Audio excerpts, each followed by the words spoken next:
इस वीडियो को बहुत ही ध्यान से सुनना वरना बहुत पछताने वाले हो, क्योंकि देश पर बहुत बड़ा संकट आने वाला, हालात बहुत ज़्यादा बिगड़ने वाले हैं। इसका संकेत खुद मोदी जी ने भी दे दिया है। बड़े बड़े घरानों ने भी, उदय कोटक हो या अनिल अग्रवाल जी हो, वो भी दे चुके हैं। अब तक आप लोगों को क्या करना है, क्या तैयारी करनी है, वो बहुत ज़रूरी है, क्योंकि हमने पहले कोई तैयारी नहीं की। आज हम पेट्रोल डीजल बचाने की बात कर रहे हैं, लेकिन हमने इसकी कोई भी तैयारी नहीं की, कोई भी भंडारण नहीं किया। चीन ने इतना भंडारण अपने पास रख रखा है कि बहुत लंबे समय तक कोई फर्क ही नहीं पड़ेगा। ऐसी दूरदर्शिता हमारे यहाँ नहीं है। पेट्रोल डीजल का जब विरोध हुआ, सब लोगों ने मोदी जी की बात का विरोध किया, तो आपको पता है इस बात का कितना अच्छा असर हुआ। विरोध करने का असर ये हुआ कि अब वीआईपी काफिलों में कम गाड़ियां चलने लगी हैं। और इसलिए हमेशा हर चीज़ का सकारात्मक से विरोध करना चाहिए, चाहे वो आपकी चुनी हुई सरकार हो। अगर फैसले सही नहीं है तो आपको उसका विरोध कर सकते हैं।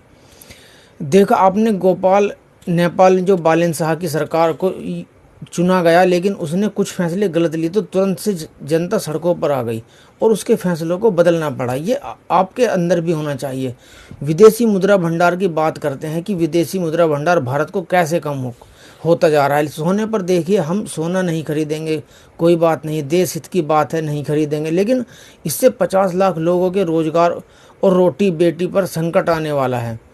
रुपया दिन प्रतिदिन गिरता जा रहा है। ये इतने अहम मुद्दे हैं, लेकिन आपके लिए बिल्कुल मुद्दे नहीं हैं, क्योंकि आप किन मुद्दों को मानते हैं।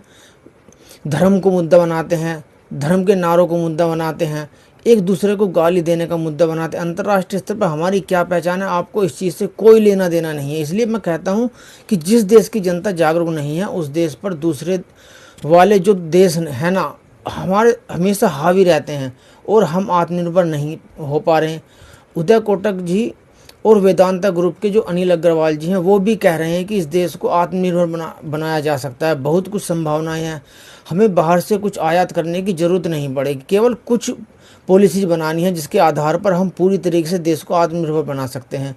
तो आप जब तक जागरूक नहीं होंगे तब तक आप सरकार को नहीं बोलेंगे, ये काम नहीं होने वाला।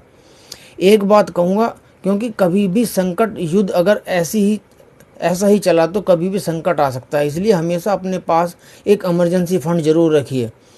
एक इमरजेंसी फंड की सुविधा आपके पास होनी चाहिए। हमेशा अपने घर में रखें, ये हमारा इमरजेंसी फंड है, चाहे कुछ भी हो जाए इसे खर्च नहीं करना। और नगद पैसा हमेशा रखें, डिजिटल पेमेंट के भरोसे ना रहें, क्योंकि रातों रात कोई भी कैसी भी डिसीजन आ सकता है। इसलिए घर में हमेशा नकदी ज़रूर रखें। देश हित की बात के लिए पूरा देश एक होना चाहिए, लेकिन फिर आपसे मैं कह रहा हूँ, सरकारें हमारी चुनी हुई होती हैं, अगर वो भी गलत काम करती हैं तो हमें सकारात्मक रूप से विरोध करने को पूरा अधिकार है। तो दोस्तों, इस वीडियो को ज़्यादा शेयर करें, क्योंकि देश पर संकट की बात है और आप भी इस चीज़ को समझें। धन्यवाद।